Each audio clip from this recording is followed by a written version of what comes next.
Police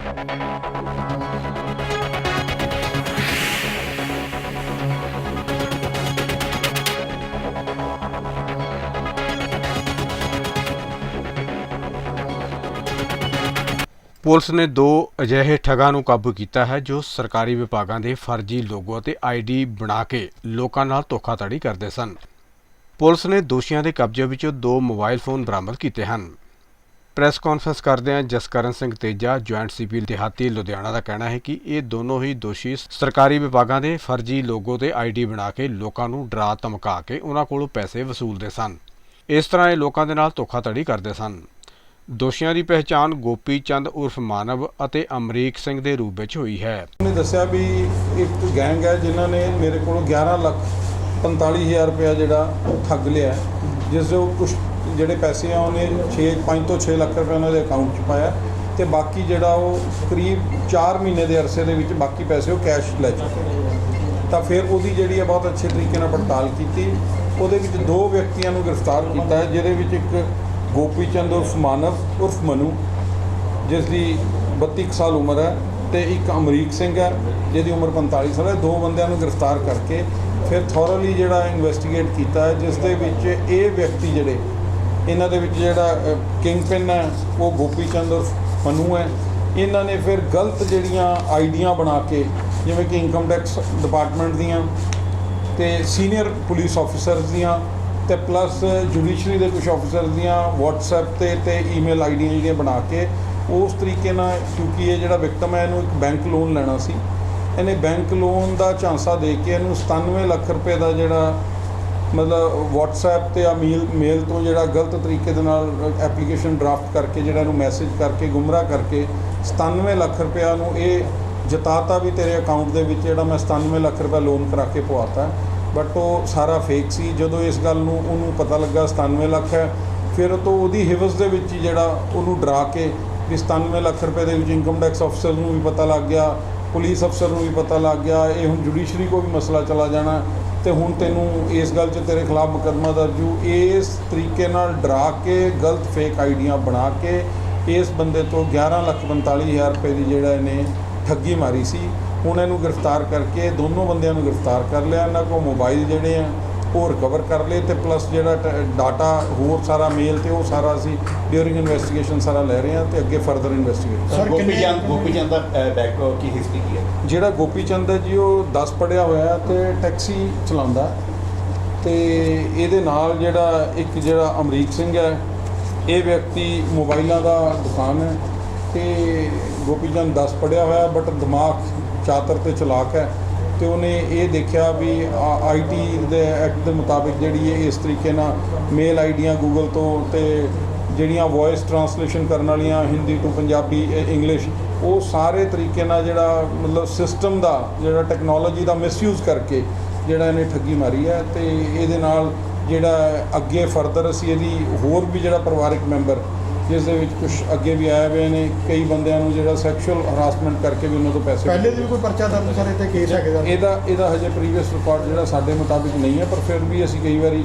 ਕਿਸੇ ਹੋਰ ਥਾਣੇ ਜਾਂ ਬਾਹਰਲੇ ਕਈ ਵਾਰ ਪਰਚਾ ਦਰਜ ਹੁੰਦਾ ਉਹਦੀ ਇੰਟੀਮੇਸ਼ਨ ਨਹੀਂ, ਉਹ ਅਸੀਂ ਚੈੱਕ ਕਰ ਰਹੇ ਹਾਂ। ਜਿਹੜੀ ਲੜਕੀ ਦਾ ਇਹ ਸਹਾਰਾ ਲੈ ਕੇ ਕੀਤਾ ਉਹਦਾ ਵੀ ਕੋਈ ਹੈਗਾ? ਦੇਖੋ ਹਜੇ ਦੋਨਾਂ ਦੀ ਗ੍ਰਿਫਤਾਰੀ ਕੀਤੀ ਹੈ, ਇਹ ਅਰਲੀ ਹੋਊਗਾ, ਫਰਦਰ ਅਸੀਂ ਅੱਗੇ ਤੁਹਾਨੂੰ ਦੱਸਾਂਗੇ, ਪਰ ਸਾਡੀ ਤਫਤੀਸ਼ ਦੇ ਮੁਤਾਬਿਕ ਹਜੇ ਹੋਰ ਦੋਸ਼ੀ ਬਣ ਸਕਦੇ ਨੇ। ਇੱਥੇ ਦੇ ਰਹਿਣ ਵਾਲੇ ਇਹ ਦੋਨੋਂ ਜਿਹੜੇ ਹੈ ਲੁਧਿਆਣੇ ਦੇ ਰਹਿਣ वाले हैं, ਜਿਹੜਾ विक्टिम है वो यूपी का है। और मैं बेसिकली यूपी का रहने वाला हूँ जी। और सर मैं यहाँ पे पिछले 9-10 साल से मैं यहाँ पे रह रहा हूँ और जिस बंदे ने मेरे साथ फ्रॉड किया है वो मेरी गली में ही रहता था। पिछले 3 साल से किराए के मकान में रह रहा था और मतलब उसने मैं ऑलरेडी मतलब ओला ऊबर में गाड़ी चला रहा था तो मेरा काम ठीक से नहीं चल पा रहा था। इस वजह से मुझे किसी ने बताया, मतलब पता लगा कि ये इसका ओला मतलब टूर एंड ट्रैवल्स का काम है, तो आप एक बार इससे बात कर लो। तो मैं इससे बात करी तो इसने बोला कि हाँ मेरा टूर एंड ट्रैवल्स का काम है। तो उसी बेसिस पे मैं इससे मिला हुआ था, मैं परेशान था। तो इसने बोला कि कोई बात नहीं मैं आपके साथ हूँ। फिर ये बोलने लगा कि आप एक काम करो, मेरा एक वाकिफ़ है बैंक मैनेजर PNB में, आप लोन वगैरह ले लो, बिजनेस लोन वगैरह आपको दिलवा देते हैं। तो उसी पर्पज़ से मेरी इससे बात हुई। मैं परेशान था इस करके मैं एग्री कर गया कि मैंने कि चलो ठीक है, अगर लोन लेके मैं अगर कोई आगे बिजनेस वगैरह डाल दूँ तो ज़्यादा बेटर है। तो मैंने इससे बात करके, इसने मेरे को किसी पर्सन से बात कराया, वो अपने आप को बैंक मैनेजर बता रहा था। उस बंदे ने मेरे को बोला कि आप अपना पीएनबी में अकाउंट खुलवा के और जो भी दस्तावेज हैं वो आप इसको हैंड ओवर करा दो। मेरी बात होगी, मैंने अपने दूसरे दिन अकाउंट और दस्तावेज वगैरह मतलब इस मानव को, गोपी चंद उर्फ मानव को मैंने हैंड ओवर कर दिए। उसके मतलब 7-8 दिन बाद मेरे मोबाइल पे एक मैसेज आता है जिसमें 97 लाख रुपए आपके अकाउंट में आ गया, इस तरह की एंट्री थी। तो उसी टाइम मैंने मानव को बुलाया कि मेरे मोबाइल पे इस तरह से मैसेज आया कि मेरे अकाउंट में 97 लाख रुपए की एंट्री आई है, आप एक बार देखो। तो उसने मोबाइल देखा, मैसेज चेक किया, उसके बाद उसने मौका पाके वो मैसेज को डिलीट कर दिया। उसके बाद किसी पर्सन की कॉल आई मेरे मोबाइल पे ही, तो वो अपने आप को क्राइम ब्रांच की तरफ से बता रहा था। तो मैं और ज़्यादा डर गया। मैंने फ़ोन काट के फिर बोलने लगा कि आप ये वाली सिम मुझे दे दो, मैं आगे मतलब बात कर लेता हूँ। फिर ये मेरे से वो सिम लेके अपने मोबाइल में डाल के चला जाता है। शाम को ये आता है और बोलता है कि काम बन गया है आपका, मतलब कुछ सेटिंग वेटिंग करनी पड़ेगी, पैसे वैसे का हो करना पड़ेगा। मैं ऑलरेडी, हम लोग बहुत ज़्यादा डरे हुए थे, तो इस करके मतलब मेरे को कुछ और समझ में नहीं आया। मैंने कि जो है मतलब एक बार इस मुसीबत से निकलें। फिर मैंने इसको कभी ये 10,000, कभी 5,000, कभी 20, कभी 25, कभी 5, कभी 2, कभी 500, इस तरह से मेरे से ठगता गया।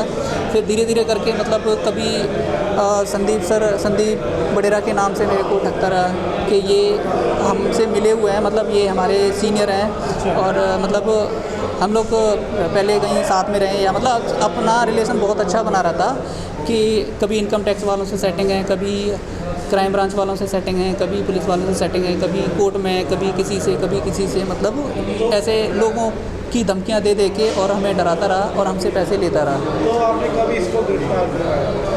हाँ जी सर, आपने कंप्लेंट तो सर मैंने कल की है। कल मुझे SHO साहब अरोड़ा पैलेस पे मिले थे, तो मतलब पहले मेरे को इसके बारे में मैंने अपने आप में इंक्वायरी करी कि हाँ ये इस तरह से फ्रॉड ही है, मेरे साथ फ्रॉड हुआ है 11.5 लाख का।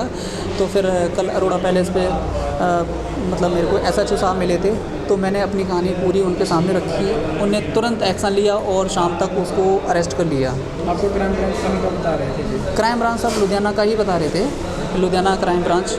तो मेरे ACP साहब बोल रहे थे, पुलिस ऑफिसर बोल रहे थे कि आप कोई इनकम टैक्स हाँ जी सर, इनकम टैक्स हर दिन मतलब कोई ना कोई सेटिंग सर, ये 4 से 5 महीने का मैटर है, एक दिन का नहीं है। कभी कितने टाइम से चल रहा है ये सर लगभग 10 फरवरी के आसपास से स्टार्ट? नहीं, मेरा अकाउंट 31 जनवरी को स्टार्ट हुआ है, उसके बाद से ये काम चालू हो गया। ये काम चालू हो गया। कभी इनके साथ कोई लेडीज़ भी है साथ में? सर इनकी वाइफ हैं, इसकी इनकी माँ है। मदर हैं। और जो अपने अभी आपने कितने लोगों के खिलाफ कंप्लेंट दी है? सर देखो, मैंने तो अभी 4 लोगों के खिलाफ जो हमें शक है, जो इस गिरोह में शामिल हैं, मैंने इंक्वायरी जो करी है उसमें मतलब इसकी माँ, ये और इसकी वाइफ और एक जो इसका फ्रेंड है जो अभी अमृत सिंह है, ये 4 लोग हैं इसमें, इस पूरे क्राइम में इन्वॉल्व। ਅਜੀਤ ਪੰਜਾਬੀ ਦੀ ਆਥੈਂਟਿਕ ਖਬਰਾਂ ਦੇ ਲਈ ਸਬਸਕ੍ਰਾਈਬ ਕਰੋ ਅਜੀਤ ਵੈਬ ਟੀਵੀ ਅਤੇ ਤਾਜ਼ੀ ਖਬਰਾਂ ਦੀ ਨੋਟੀਫਿਕੇਸ਼ਨ ਪਾਉਣ ਦੇ ਲਈ ਬੈਲ ਆਈਕਨ ਤੇ ਕਲਿੱਕ ਕਰੋ।